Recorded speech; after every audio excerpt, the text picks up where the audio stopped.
Muy buenos días, distinguidos amigos. Bienvenidos a otra entrega del Diálogo Libre de su periódico Diario Libre, el periódico que más se lee y que más vende en la República Dominicana. Ante la cercanía del primer round electoral de la República Dominicana, las elecciones primarias del próximo 6 de octubre, tenemos el privilegio de contar hoy en este Diálogo Libre con el magistrado presidente del Tribunal Superior Electoral, el doctor Román Jaques, con quien conversaremos sobre todo el impacto judicial, en este caso judicial electoral, que tiene la actividad electoral en nuestro país. El panel de periodistas que tendrá a su cargo la conducción de este Diálogo Libre está encabezado por el subjefe de redacción de apertura de Diario Libre, el periodista Eli Heiliger, por las reporteras Nisa Campos, que cubre la fuente de la Junta Central Electoral, y Ogla Enesia Pérez, que cubre la fuente judicial. En unos instantes arranca este Diálogo Libre con el magistrado doctor Román Jaques, presidente del Tribunal Superior Electoral, a quien damos la más cordial bienvenida con nuestro agradecimiento por haber aceptado nuestra invitación. Buenos días, bienvenido. Sí, bueno, muchas gracias. Primero agradecer la invitación de este prestigioso medio Diario Libre, a su director y al equipo de excelentes periodistas que le acompañan. Es un grato placer volver a estar otra vez con ustedes en esta gestión del Tribunal Superior Electoral. Hace poco recibimos un recuento de las principales actividades y los fallos del tribunal.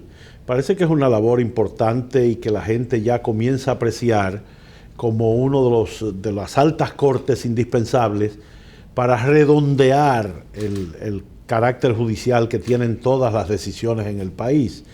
¿Cómo ha sido el trabajo del tribunal? Sí, me gustaría abordar, porque si no hay una gestión institucional previa que nos prepare para lo que ya estamos viviendo en la judicialización de los casos, en los partidos políticos sobre todo, con ocasión de las precandidaturas, lo primero que quiero destacar es que el Tribunal Superior Electoral, desde el inicio de esta gestión, se ha preocupado por fortalecer la gestión institucional. Por eso, tenemos un acuerdo con el PNUD en procura de esa transparencia en la contratación de bienes y servicios y compras. Se hacen con licitaciones vía el PNUD, con los estándares internacionales de compra, desde luego siempre respetando las leyes, la normativa internas, dominicana, ¿verdad? Pero hay un manejo de los recursos. Hay una necesidad planteada por el tribunal, por ejemplo, de comprar tóner. Entonces el tribunal dice, este es el presupuesto que hay. Ellos, acorde a la ley, con estándares internacionales, hacen las licitaciones. Entonces nos adquirimos esos bienes. Sobre todo, hay una reducción en estos prácticamente 2 años de este acuerdo. Hemos ahorrado más de 2 millones de dólares, de pesos de lo presupuestado. O sea que significa un ahorro, porque ellos buscan los mejores precios, los niveles de calidad, y además tienen algunas concesiones en materia de impuestos que nosotros como órgano nacional no tenemos. Pero también con el PNUD tenemos un proyecto que es el Transdoc, que es la digitación, digitar todos los documentos. Desde luego, las sentencias siempre tendrán el carácter físico, pero la recepción de los expedientes, esto es muy importante, está automatizado. Ya aquello de que la secretaria puso la hora que no es, o que puso un número un poco... que no se entiende. Que no se entiende, no. Todo está digitalizado, el expediente se recibe y nos permite a nosotros, a la hora de otorgar un plazo, digamos, de hoy hasta mañana a las 10 de la mañana para depositar documentos y hasta las 11 para que tomen conocimiento, a la hora de que tú depositas a las 10:01, el sistema te lo registra y el abogado de la contraparte inmediatamente dice depositado fuera de plazo. Exactamente. Entonces estamos transparentando esto y eso también nos permite ahorrar papel ya en todo lo que tiene que ver con la documentación interna. O sea, estamos en ese escalafón, si se quiere, de protección al medio ambiente. Hay otro proyecto, que esto es en lo inmediato, esperamos que para finales de octubre o principios de noviembre ya podamos tenerlo, que es la certificación ISO con apoyo de la OEA. Nosotros suscribimos un acuerdo con la OEA a principios de este año en procura de que el Tribunal Superior Electoral sea certificado en dos normas ISO. La ISO 9001-2015, que es el sistema de gestión de calidad ordinario que todos conocemos, pero también con la norma 54001 de 2019, que es la certificación electoral. El órgano contencioso electoral dominicano, el Tribunal Superior Electoral, si Dios lo permite, sería el primer órgano contencioso electoral con funciones desconcentradas, porque hay países que tienen un mismo órgano de la doble función, pero sería el primer órgano de Latinoamérica en certificarse con la norma 54001 en la calidad de la solución de los conflictos electorales y en la calidad de la capacitación de los actores que intervienen en los procesos contenciosos electorales. Esto es muy importante para el tribunal porque amerita una documentación, reglamentación, estandarización de los procesos, no solamente administrativos, sino también exigencias de celeridad y de plazos en todo lo que tiene que ver con la normativa en lo jurisdiccional.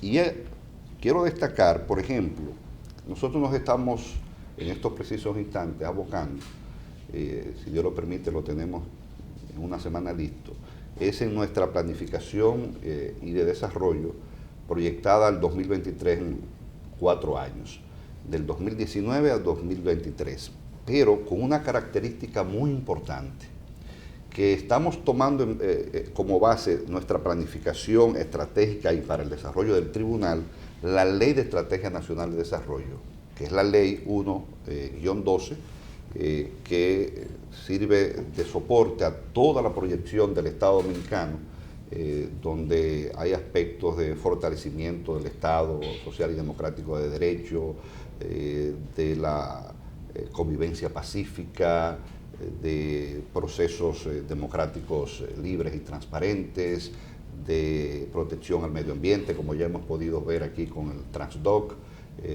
la igualdad de género, en fin, todos estos proyectos que exige la Ley Nacional de Desarrollo. Y en ese mismo orden, y a propósito de la certificación ISO, el tribunal, desde mayo de 2018, constituyó lo que se conoce como su Centro de Investigación y Capacitación de Justicia Electoral y Democracia, CIGED, que es el órgano de formación y capacitación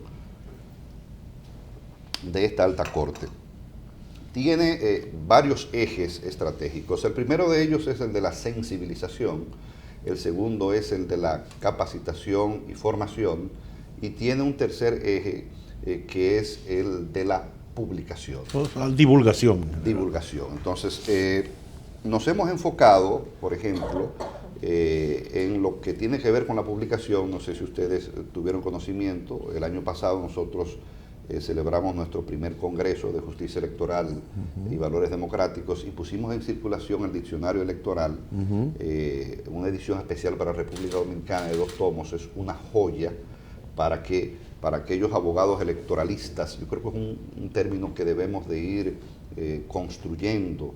El abogado electoralista, así como hay constitucionalistas, civilistas, penalistas, hay abogados electoralistas que ejercen y dominan la materia electoral, sobre todo de los partidos políticos, pero ya hay una rama jurídica del sector privado que se está especializando en el área electoral, y a veces usted ve en los procesos de los partidos a abogados que no son miembros de partidos, asumiendo defensa o asumiendo la parte acusatoria, según corresponda. Entonces, en el marco del CIGED, en lo que tiene que ver con la formación y capacitación, nosotros tenemos en marcha actualmente 2 maestrías. una maestría con la Universidad Autónoma de Santo Domingo sobre Derecho Electoral y Proceso Electoral, donde más de 50 miembros de la sociedad civil, de partidos políticos y personal interno del tribunal se están formando en materia con unos niveles de profundidad de cuarto nivel. Lo propio está ocurriendo en la Universidad Católica Santo Domingo, donde tenemos dos grupos de 30 personas en la maestría de alta gerencia en partidos políticos, lo cual es un aporte muy importante que hace el Tribunal Superior Electoral para esa gestión en la administración de los partidos políticos, donde desde luego la mayoría de los miembros son dirigentes altos y medios de todos los partidos políticos, así como personal del Tribunal Superior Electoral y miembros de la sociedad civil. Nosotros tenemos una tercera maestría que posiblemente entre en ejecución noviembre o diciembre de este año, que es con Castilla-La Mancha, que es en derecho electoral pero comparado. Para nadie es un secreto que los sistemas electorales varían en toda Latinoamérica. Hay sistemas, aunque hay características comunes, por ejemplo en Latinoamérica, que son órganos o concentrados o desconcentrados, independientes del régimen gubernamental, pero son especializados en el área, son permanentes, son autónomos, a diferencia del sistema europeo, donde encontramos que las elecciones las organiza, por ejemplo, el Ministerio del Interior. Aquí esto sería inconcebible por el vínculo con el gobierno central. Así ocurre en otros países europeos, donde lo que opera es el sistema parlamentario ordinario, donde incluso es el propio parlamento, entiéndase los diputados o los senadores, los que califican las elecciones. Quienes juzgan son los mismos diputados y senadores. Eso no opera acá. Entonces, lo que queremos hacer con esta maestría es sensibilizar cómo funcionan los distintos sistemas a nivel mundial y que República Dominicana entienda que tiene un sistema particular con su propia idiosincrasia y su propia necesidad y bien aplatanado, respetando desde luego los valores democráticos y el principio de legalidad. Algo muy importante es que si Dios lo permite, para este año estaríamos trabajando con el segundo Congreso de Justicia Electoral, siempre enfocado a un tema muy importante que es la desinformación y las noticias falsas en las redes sociales. Esos grandes desafíos que tiene no la República Dominicana, que tiene el mundo, cómo armonizar el derecho a la libertad de expresión y difusión del pensamiento con los derechos, los valores democráticos, la secreticidad del voto y otros aspectos importantes del derecho electoral. Ahí el caso Brexit va a haber que estudiarlo muy bien. Así es. Este centro de capacitación debe abocarse en lo inmediato, y es una preocupación que tiene el órgano contencioso electoral dominicano, por un asunto presupuestario, si se quiere, es la capacitación y formación de los miembros de las juntas electorales en materia de justicia electoral. Todos sabemos que hay 158 municipios y cada municipio tiene una junta electoral, donde hay exactamente 1.428 miembros con sus suplentes y desde luego 158 secretarios o secretarias, los cuales están recibiendo una capacitación muy oportuna y muy atinada desde el punto de vista de la administración electoral que hace la Junta Central Electoral. Ahora bien, desde el punto de vista jurisdiccional, desde el punto de vista de la justicia electoral, le corresponde al tribunal capacitar a estos 1.428 miembros y suplentes de las juntas electorales de todo el país, lo cual a la fecha no ha iniciado. Hay un asunto presupuestario que nosotros le estamos solicitando al gobierno a los fines de que en esta fase que pueda ser formar parte del presupuesto complementario, porque si bien es cierto que para las primarias, según la información que manejo, las juntas electorales no tendrán una responsabilidad jurisdiccional, la tendrá la Junta, y desde luego, como tiene que ver con partidos políticos, vendrá el Tribunal Superior Electoral, pero ya para las elecciones de febrero, que son municipales, donde hay un voto preferencial y hacemos una relación, por ejemplo, en las elecciones de 2016, donde teníamos voto preferencial para el nivel de diputados, con 190 diputados, eso impactó con aproximadamente 700 decisiones en el 2016. De esas decisiones, prácticamente el 70% tuvo que ver por conflictos vinculados al voto preferencial de los diputados. Lo que, si hacemos una simple inferencia y extrapolamos esto a las elecciones municipales de febrero del año que viene, con un voto preferencial donde hay no 190, sino miles de posiciones en regidores con voto preferencial, esto desde luego va a impactar y necesita la capacitación previa de esos miembros de las juntas electorales. Que son el tribunal de primera instancia. Tienen, según la ley orgánica del tribunal, son el tribunal de primer grado en materia contenciosa electoral. Y nosotros recibimos las apelaciones. Por eso, en el 2016, la mayoría de estas apelaciones venían con violación al debido proceso. Por ejemplo, no celebraban algún tipo de audiencia pública, les respondían a los impugnantes con cartitas, a veces hasta a mano, porque yo siempre lo he dicho, los miembros de las juntas electorales municipales son personas muy probas, personas dedicadas con una vocación de servicio, porque eso es honorífico. Yo fui miembro de la Junta del Distrito en el periodo desde el 2006 hasta el 2010. Eso era honorífico. Le daban una dieta a uno de 10,000 pesos por sesión cuando te convocaban, pero eso es un trabajo cívico y democrático de vocación, y eso lo hacen, pero la mayoría no son abogados. Cuando yo fui presidente de una junta, era gratis totalmente. Bueno. Si no ponía la gasolina no te movía. Entonces esas personas hacen un trabajo encomiable, pero hay que reconocer un estudio reciente, y lo cito por el aspecto académico. El doctor Ángel Lócuar, en su tesis doctoral, hizo un estudio y determinó que prácticamente el 70% de los miembros de las juntas electorales no son abogados, no tienen conocimiento jurídico. Y no basta con ser abogado. Una de las exigencias más grandes para ser juez que se tiene es para ser juez electoral. El juez electoral debe dominar lo constitucional, el proceso constitucional, lo administrativo, el proceso administrativo, debe dominar el proceso civil, debe dominar el procedimiento civil, debe dominar el penal, el procedimiento penal, que es prácticamente transversalizado todo el derecho público y privado, y a todo esto debe manejar una especialización muy detallada de un derecho, si se quiere, autónomo del derecho público, que es el derecho electoral. Entonces, no basta con ser abogado, tiene que tener conocimiento jurídico, judicial, electoral.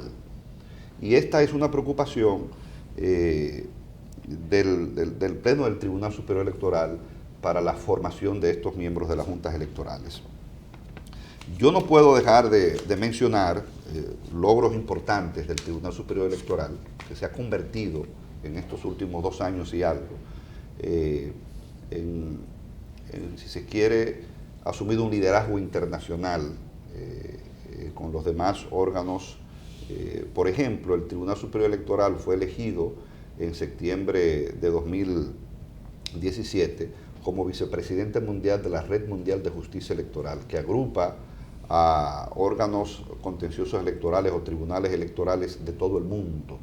Y tenemos la representación del continente americano. Precisamente ahora, a principios de noviembre, termina la gestión como vicepresidencia mundial y para nadie es un secreto que nosotros aspiramos a ser el próximo presidente como órgano contencioso electoral de la Red Mundial de Justicia Electoral, que abarca instituciones de todo el mundo, Centro Carter, Idea Internacional, las principales.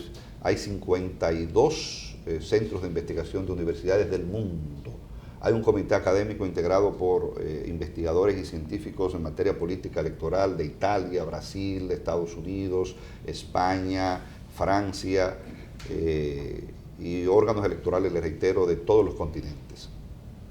También nosotros, a partir del 2020, octubre-noviembre de 2020, vamos a asumir, ya fuimos elegidos, esto es una copresidencia con la Junta Central Electoral, la copresidencia de la Unión Interamericana de Órganos Electorales, que es UNIORE, que precisamente va a estar aquí observando las primarias del próximo 6 de octubre. Y lo propio, recientemente, hace ya un mes, fuimos elegidos miembros de la Junta Directiva de la Asociación Mundial de Órganos Electorales, la AUET. También esto es donde hay dos órganos normalmente, a menos que sea algo especializado como es la justicia electoral. En el caso de la Red Mundial de Justicia, solamente es el órgano que asume esto. Y fuimos elegidos ya para final de noviembre para realizar en el país la 11ª conferencia de justicia electoral, también con el tema de desinformación, noticias falsas, redes sociales, que es un tema que es de interés de todos los órganos electorales. Ya quiero pasar ya a temas, aspectos de competencias formales del Tribunal Superior Electoral, como es la rectificación de actas del Estado Civil. Este tribunal recibió en el 2017 unos casos pendientes, más de 3.000.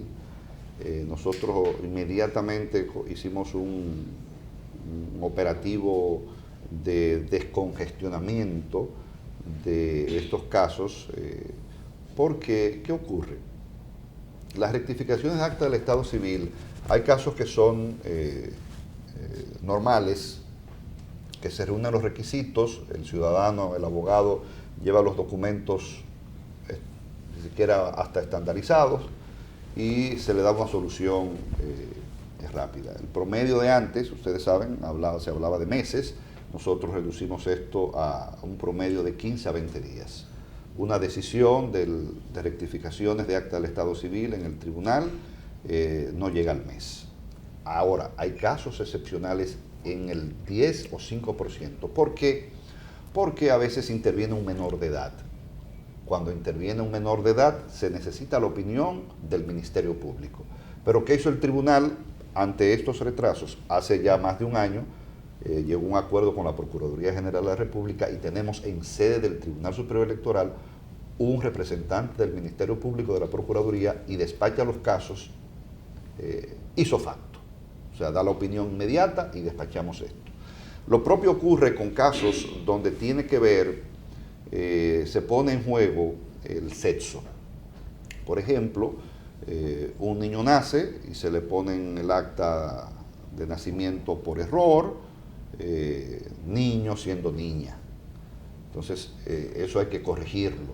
Entonces, el tribunal no es perito en este sentido.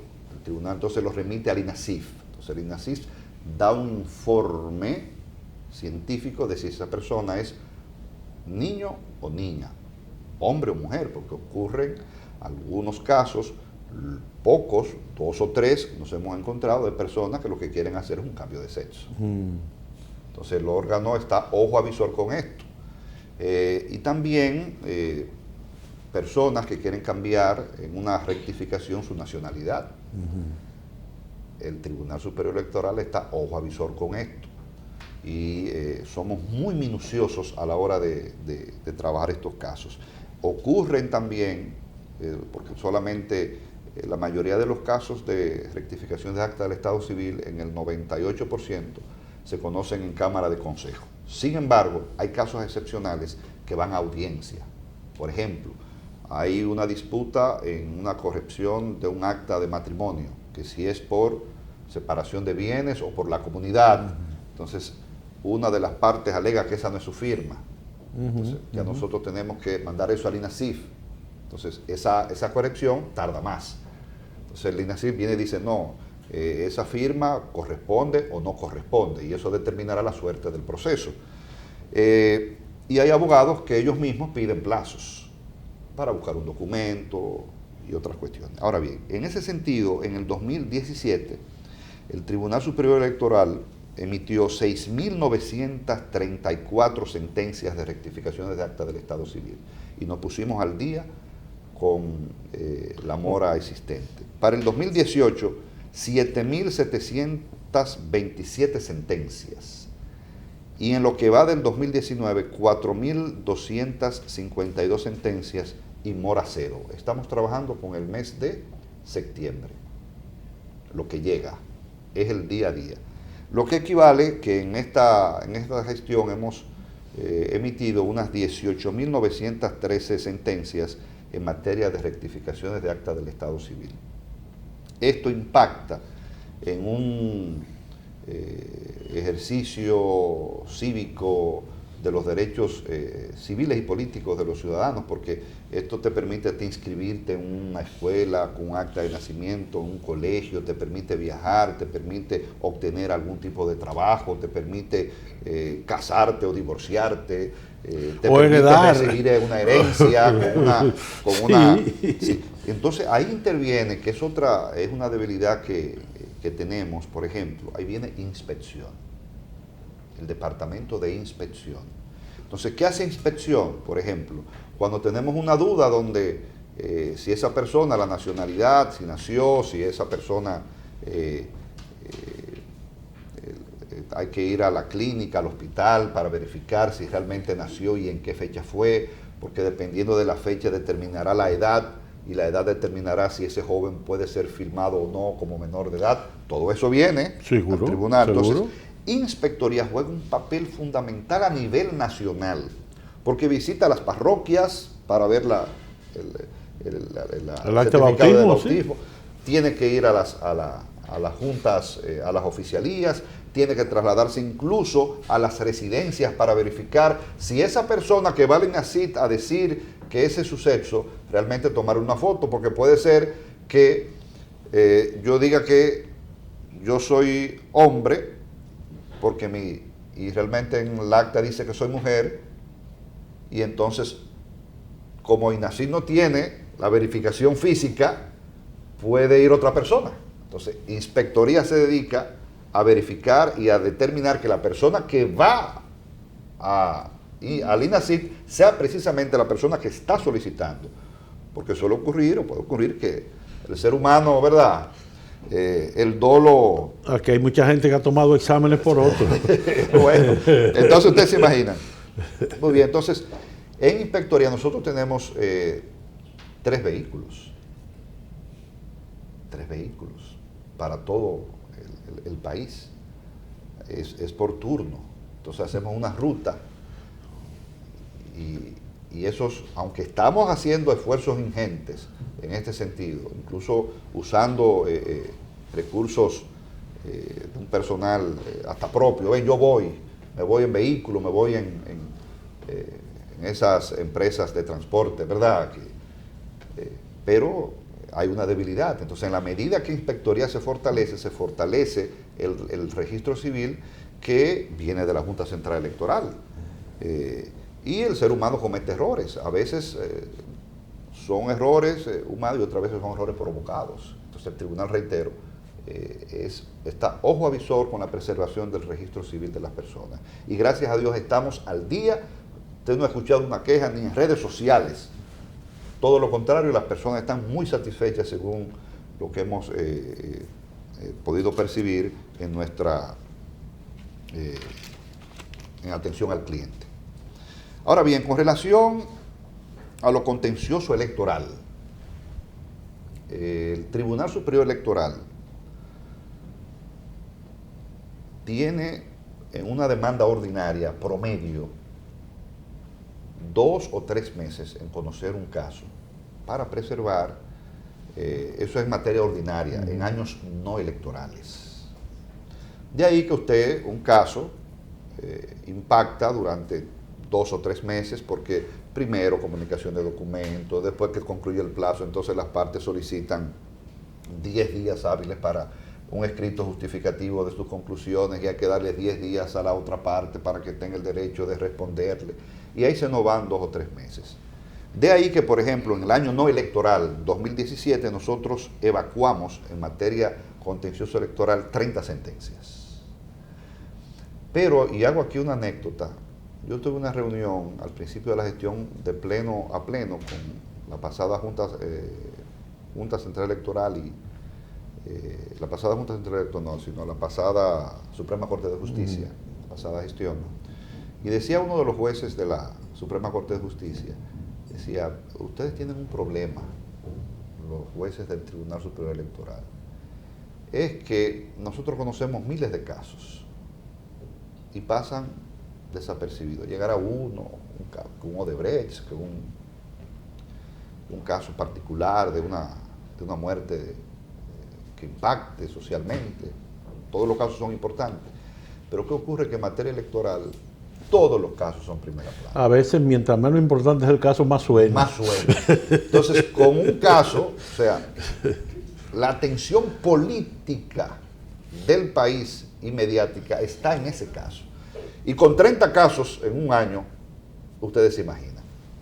En el 18, 33 sentencias contenciosas electorales, años no electorales. Ahora, en este año 2019, llevamos 73 sentencias contenciosas electorales. Se duplicó. Se duplicó no lo que se hace solamente en un año, sino que superamos sumando el 17 y el 18. Y hago la observación. Del 6 de agosto, que fue cuando comenzaron las impugnaciones, acciones de amparo, con ocasión de las precandidaturas de estos dos partidos que van a primarias simultáneas, uno con padrón abierto y otro con padrón cerrado. Desde el 6 de agosto al corte del 23 de septiembre, hemos evacuado 42 sentencias, sin ningún caso pendiente. Pendientes los que tienen audiencia mañana, porque había audiencia ayer y se reenviaron por un asunto de respeto al derecho de defensa, comunicación de documentos. 2 casos, pero tenemos 42, entraron 42 casos y hay 42 sentencias. De esas 42 sentencias, 37 impactaron a los dos partidos que van a primarias. 37. 29 al PLD, 29 impugnaciones contra el PLD y 8 contra el PRM.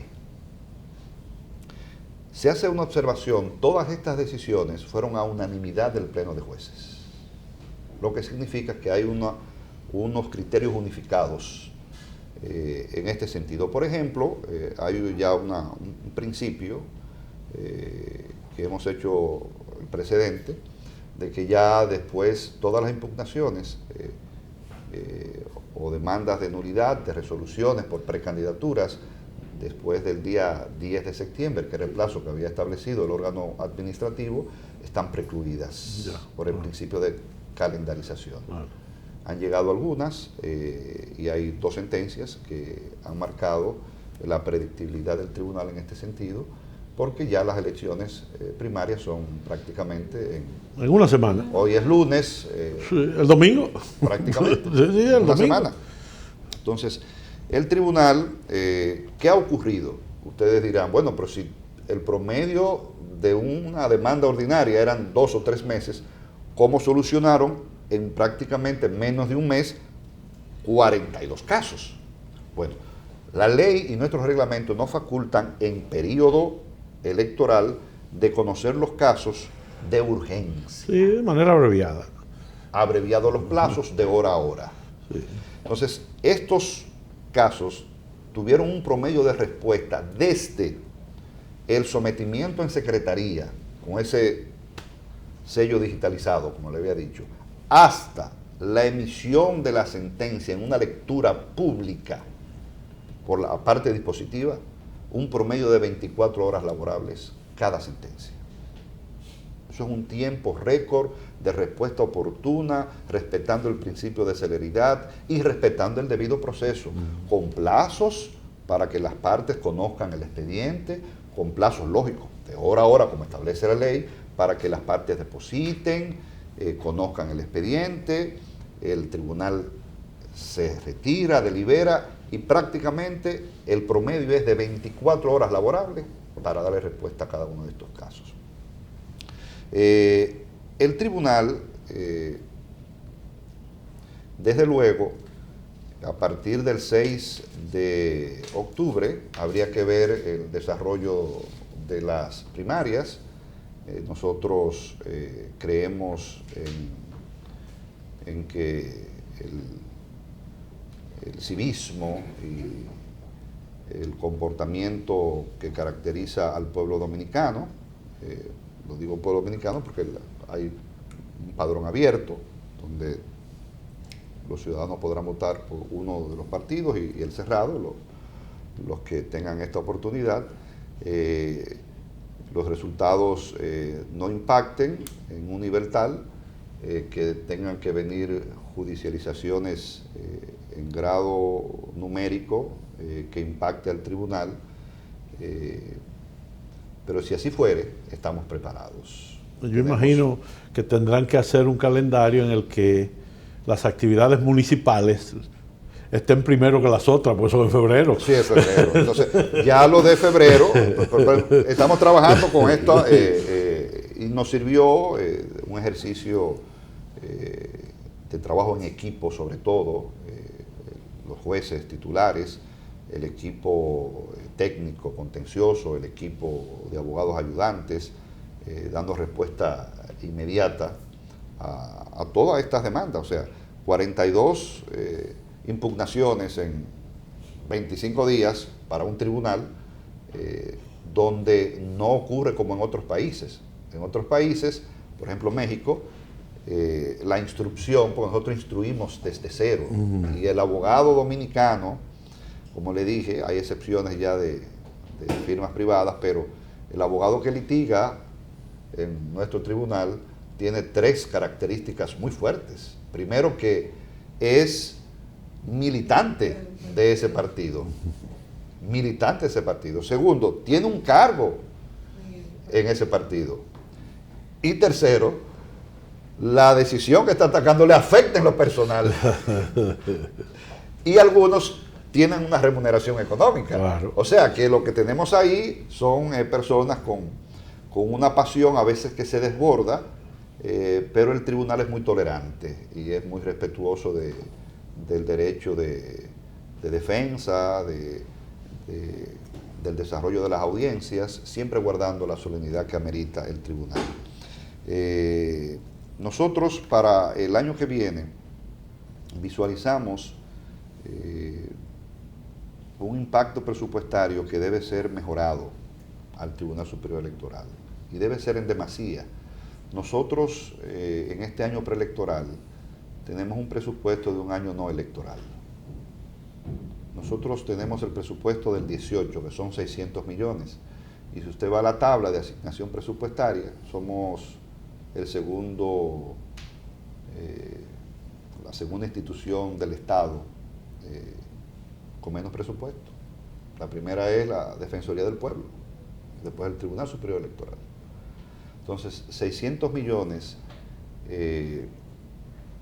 no son suficientes, incluso por eso estamos pidiendo un presupuesto complementario, para nosotros recibir todo el impacto electoral de 2 elecciones o 3 elecciones, porque tenemos elecciones, como le dije, en febrero, municipales, con un impacto del voto preferencial,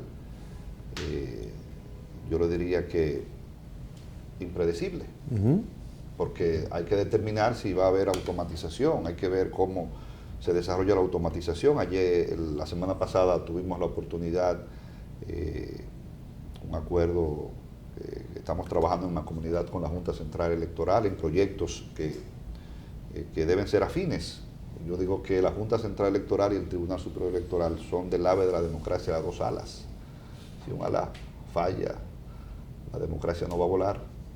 Entonces recibimos una jornada informativa sobre la automatización del voto, desde el punto de vista técnico hasta el punto de vista logístico. Conocimos todo el proceso, lo que nos da una visión clara de cómo esto se desarrolla, y a la hora de poder juzgar si viniere algún caso, pues ya uno tendría conocimiento de causa.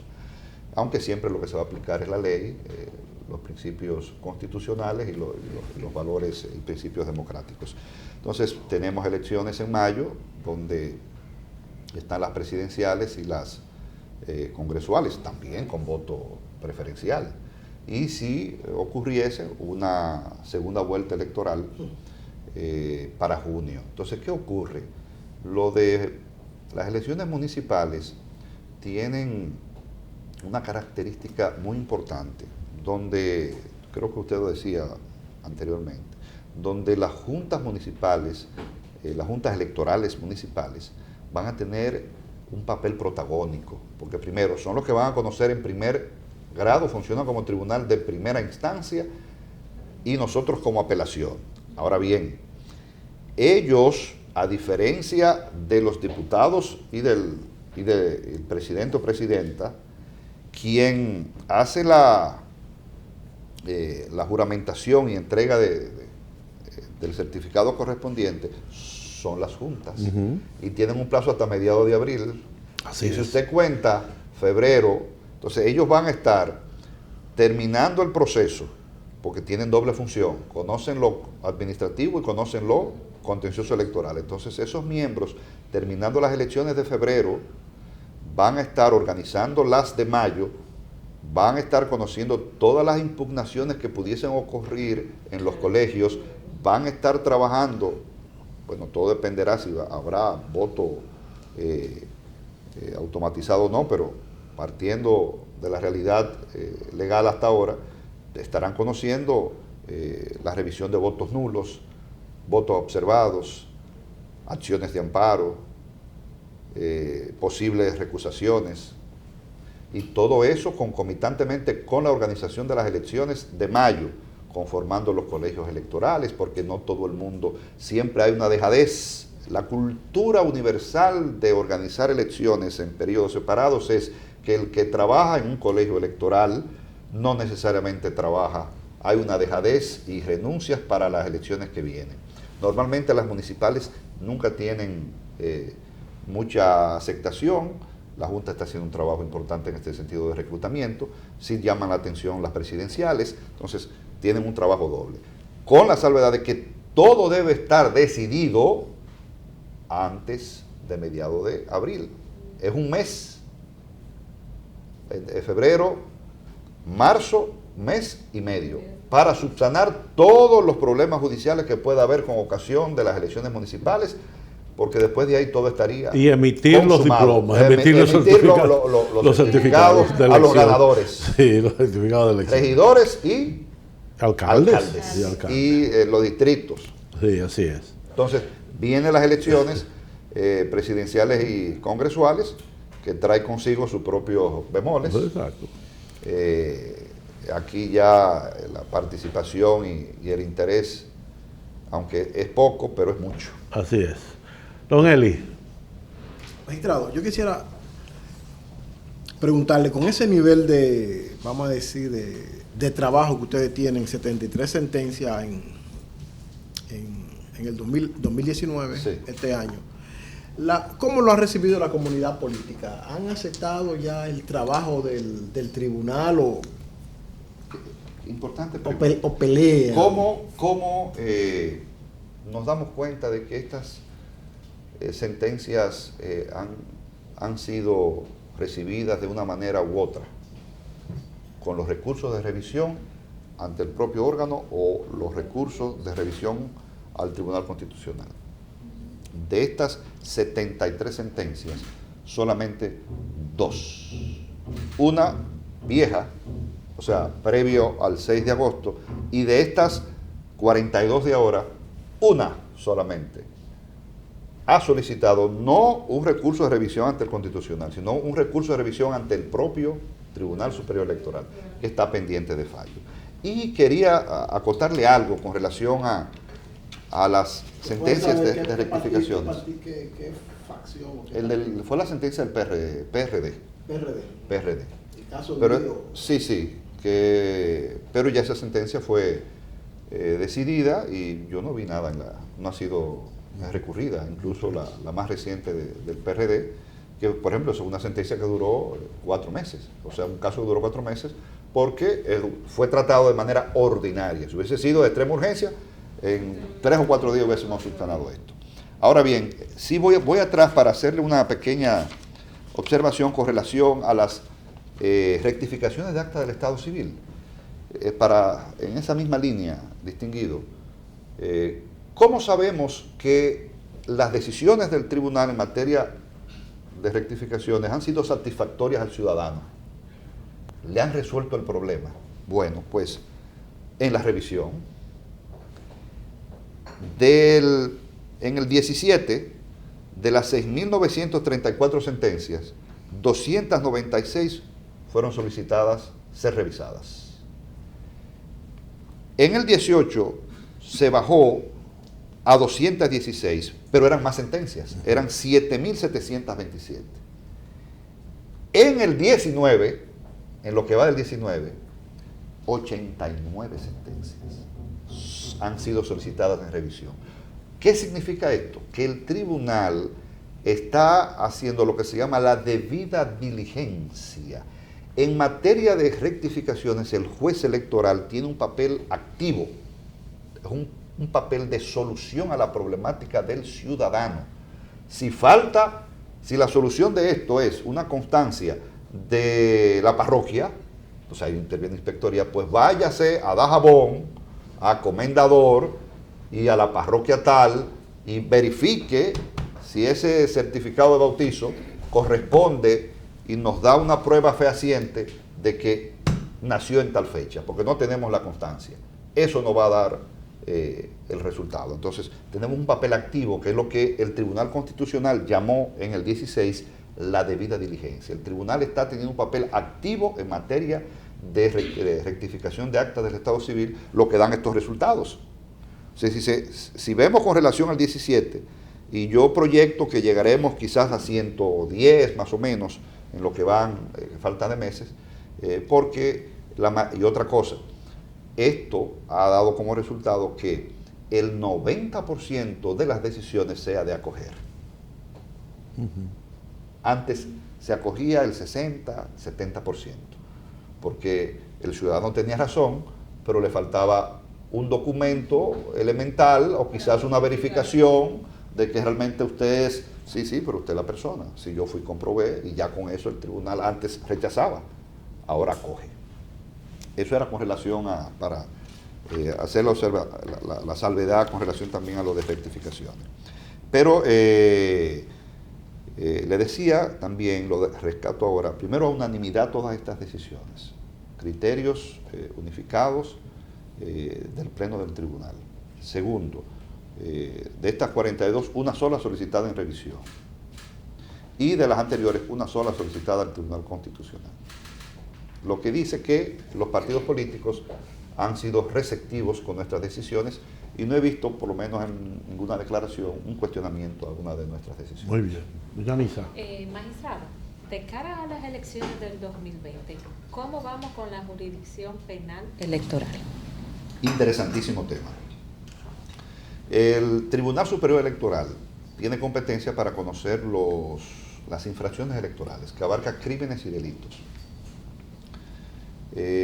Tratados, por cierto, aunque con consecuencias legales distintas, porque un crimen te puede inhabilitar derechos civiles y políticos, un delito no, pero tratados todos con penas estandarizadas, o sea, de 6 meses a 2 años, todo, sea crimen o sea delito. E incluso las multas de los delitos, que deben ser inferiores a la de los crímenes, son mayores. La única infracción que superaba los 2 años era una que fue declarada inconstitucional recientemente por el Tribunal Constitucional con relación a la difamación.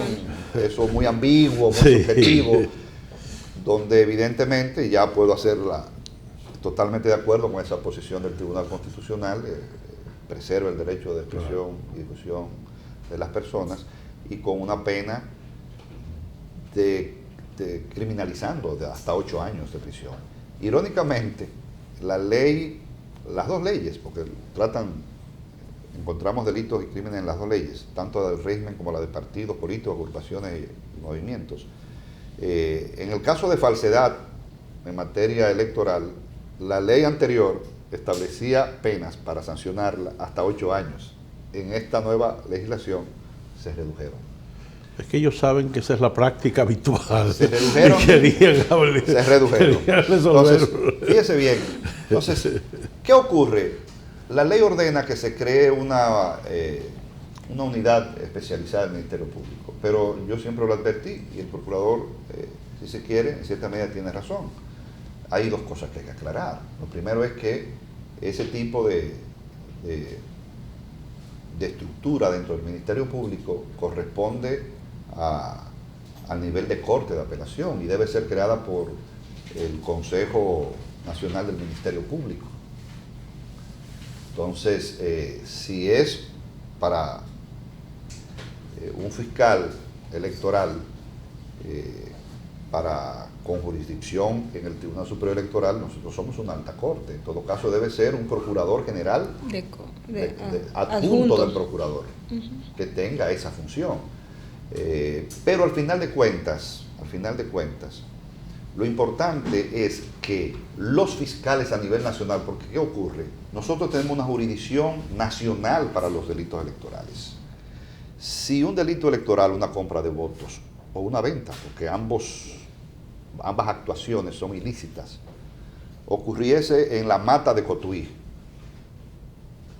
el fiscal o fiscalizador de ahí es un caso penal ordinario, normal, con el plazo de las 48 horas, y eso debe ser remitido ¿a dónde?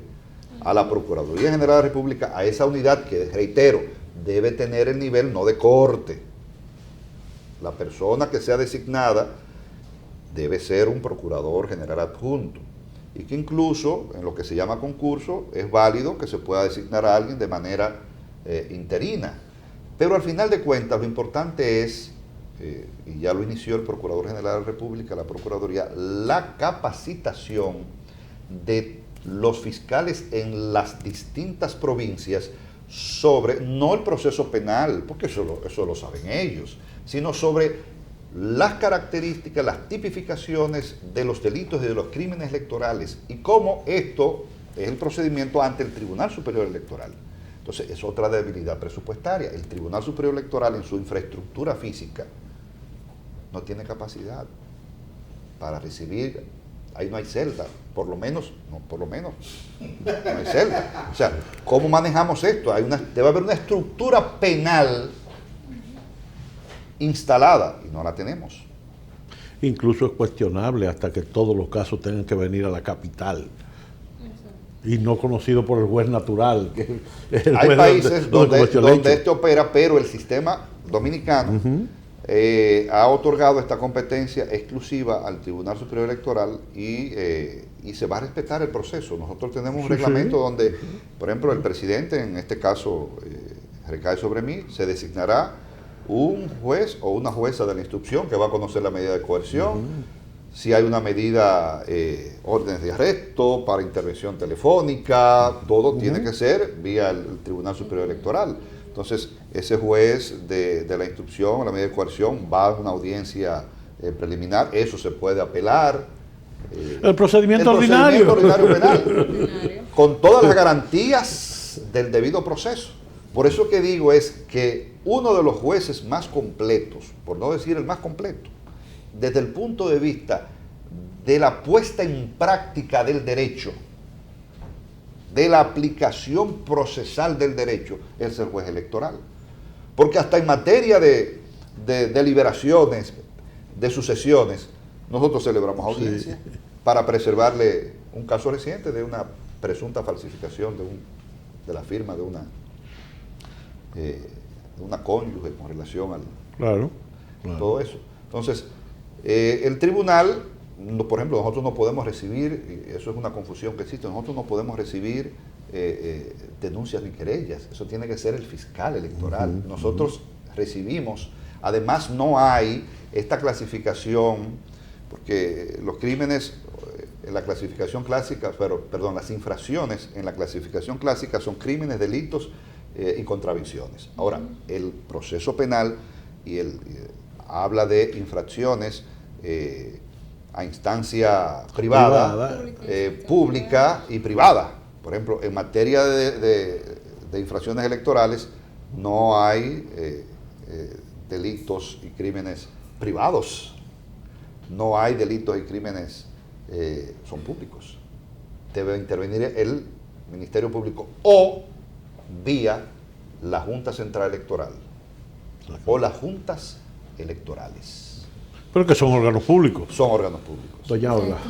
Magistrado, partiendo de lo que ya nos ha explicado sobre toda la complejidad que tenga que ver con los delitos electorales y la preparación tanto de fiscales, de la concepción del propio Tribunal Superior Electoral, sabemos que en elecciones pasadas el electoral dispuso un horario especial para los trabajos. De cara a las primarias del próximo domingo, ¿qué metodología ha tomado el Tribunal Superior Electoral, tomando como punto de partida de que son de dos partidos distintos, metodologías distintas, pero también se van a ver diferentes cuestiones, delitos electorales y cuestiones que tengan que ver con impugnaciones a las situaciones que se han dado? Nosotros, les reitero, en esto, del 6 de agosto hasta prácticamente el día 10, el horario del tribunal era hasta 7, 8, 9, 10, 11, 12 de la noche. Y tenemos una transparencia que me gustaría destacar. Todas las audiencias del Tribunal Superior Electoral son transmitidas en vivo por las redes sociales, Twitter, YouTube. El dispositivo de la sentencia se lee en vivo. Y no solamente que se lee en vivo, no, sino que queda grabada en YouTube. Usted puede ver todas las audiencias desde el 2017 hasta el 2019, están en nuestra cuenta de YouTube. Y las sentencias, o sea, todas las sentencias están colgadas en la página web. Pero ahora, a partir de las demandas con las precandidaturas, tomamos la siguiente iniciativa de que se publica ipso facto la lectura, la parte dispositiva de la sentencia en todas nuestras redes sociales, públicas. O sea, el trabajo a los periodistas es simplemente acceder ahí. No hay secreto ahí. No, en lo absoluto, transparencia total. E incluso leyéndola, inmediatamente se termina de leer, sube ese certificado por el secretario del tribunal. Perdón, usted fue que me emocioné con esto de la transparencia. Sobre todo la dinámica que han... Sí, muy bien. Entonces, ¿qué han desarrollado? ¿Qué implica?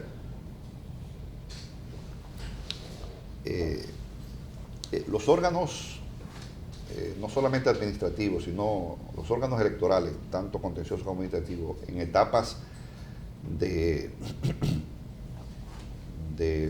la jornada electoral activa, con esas demandas y horarios extendidos obligatorios, hace que haya que trabajar horas extras y el personal te lo reclama. Entonces, hay que pagar horas extras, jornadas extraordinarias, pero el tribunal no lo está haciendo porque no tiene presupuesto. Nosotros lo estamos haciendo de tripas corazones, o sea, el personal está saliendo de allá 10 de la noche. Incluso, a propósito de lo que usted preguntaba, el domingo nosotros vamos a trabajar, el tribunal va a estar abierto. Domingo 6 va a estar abierto. Cualquier ciudadano que considere, está abierto. Jornada electoral. Por eso estamos solicitando en el presupuesto complementario todo esto. O sea, esto impacta económicamente y lo propio va a impactar. Nosotros estamos en sesión permanente. Yo le decía a un familiar, esto es hasta septiembre, y cuidado sin más del año que viene, porque lo penal se extiende. Lo penal yo no puedo declarar lo penal en extrema urgencia. Lo penal de llevar un proceso lento, riguroso, del debido proceso. Entonces, algún delito electoral que llegue el año que viene, eso puede extrapolarse, ir más allá del 16 de agosto. Y ahí no hay preclusión ni calendarización, porque ya es un asunto que impacta el orden público. Claro. Y debe seguir. Eso es, nosotros estamos desde el 6, 24/7. Incluso Vamos a habilitar lo que se conoce en derecho procesal penal ordinario, lo que es el juez de atención permanente. Porque si un plazo vence a la 1 de la madrugada, hay que conocerle la medida de coerción a la 1 de la madrugada. O sea, es mucho trabajo que tiene el Tribunal Superior Electoral. Pero nosotros primero sabemos lo que tenemos en manos, estamos preparados desde el punto de vista técnico, desde el punto de vista de la capacitación del personal, debilidades presupuestarias que tenemos esperanza de que el tratamiento en lo que resta de año sea de un año preelectoral y el tratamiento en el presupuesto del año que viene sea el tratamiento de un año electoral. Muy bien. Nosotros para este año habíamos solicitado unos 1.100 millones, nos quedamos con los 600 del año pasado, pero estamos trabajando. Muy bien. Pues muchísimas gracias al magistrado doctor Román Jaques. Y quería decirle algo. Ajá. Este tribunal, los pasos es en ser el tribunal de la democracia por sus decisiones apegadas a la Constitución, a los principios democráticos, al principio de legalidad, siempre con la independencia, imparcialidad y una independencia que siempre está en el carácter de cada juez.